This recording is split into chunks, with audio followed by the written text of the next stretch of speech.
jalapeno and the bear bags. This is Try Shelter. Right here, there's some tent spots up here, some down here.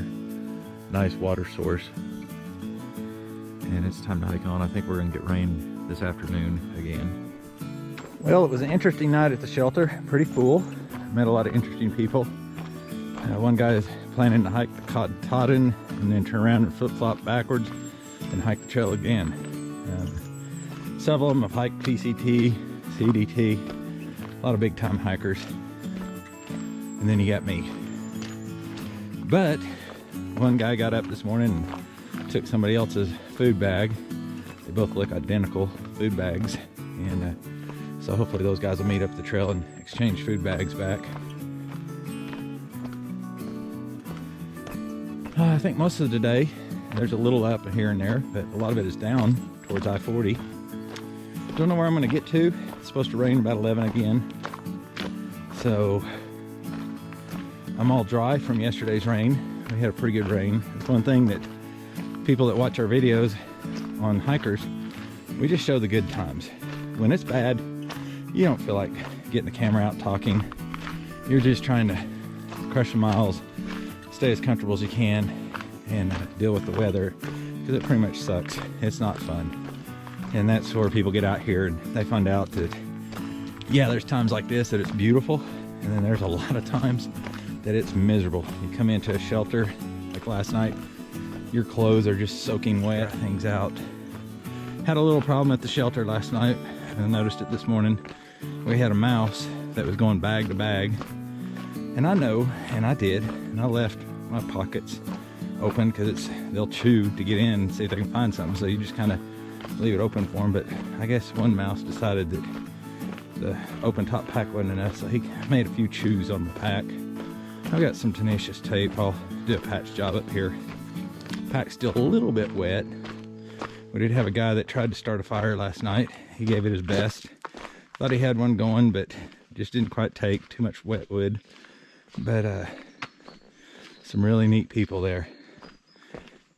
Hiking down the trail and just got me a nice view right here. Isn't that gorgeous? Beautiful morning. It's about 61 degrees.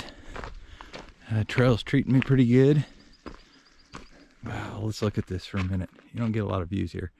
Look at the clouds way down in the valley. Looking at gut hooks, where that little green flag is, there's a plane crash at 0.1 miles, but that is a piece of garbage there because I am the little bear right there. And getting ready to head down. Let's go look at the plane crash. So I've been looking for where the plane crashed, and I see a piece of metal there, and if I look way down there I can see some shiny. So that's what I'm going to do. I'm going to leave my pack at the trail and hike down.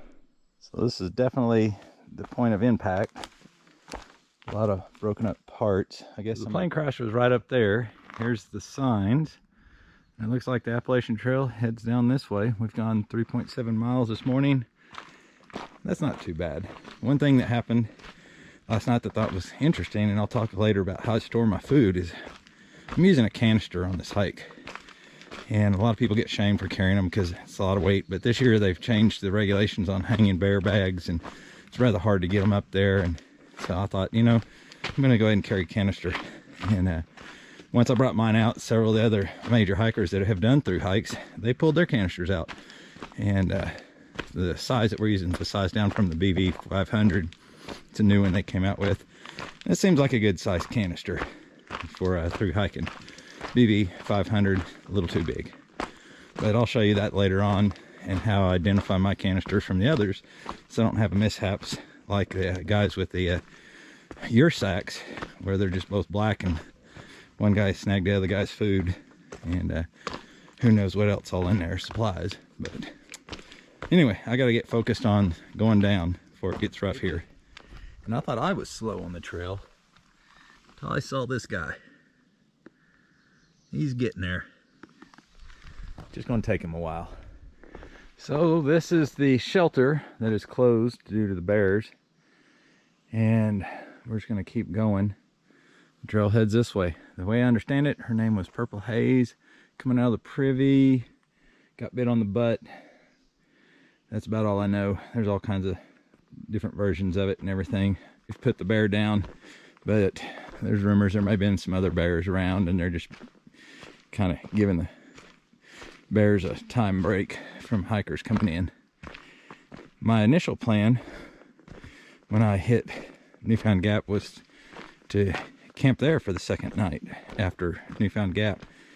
Here it is, a second day. I'm headed on down to, I think, Derek's Knob shelter, and that's the last shelter in the Smokies. And the way I understand it is that it has the cages still on it. They used to put cages on the shelters to protect you from the bears, but you know, there's a lot of rumors. People say that over the years people felt safe in the cages and were feeding the bears through the cage and then got locked in by the bears.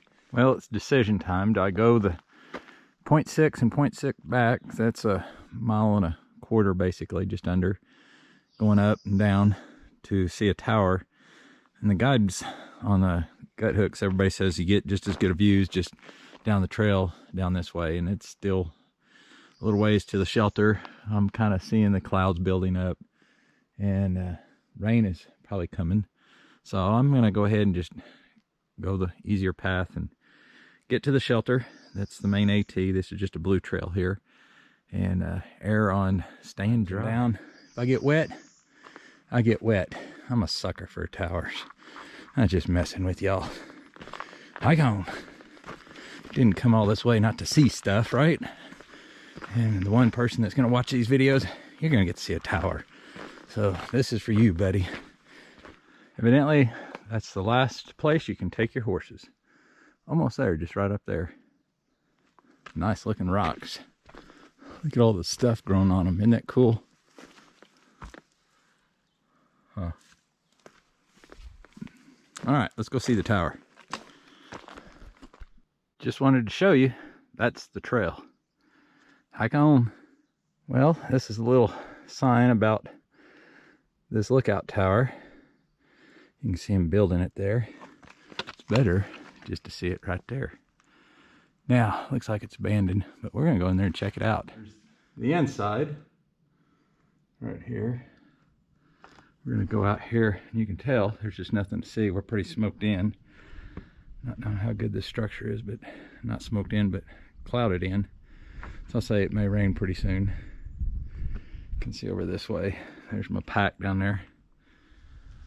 Came down the trail, saw this. So that looks like a bed, and that took me about a 15-minute rest with a beautiful view looking up.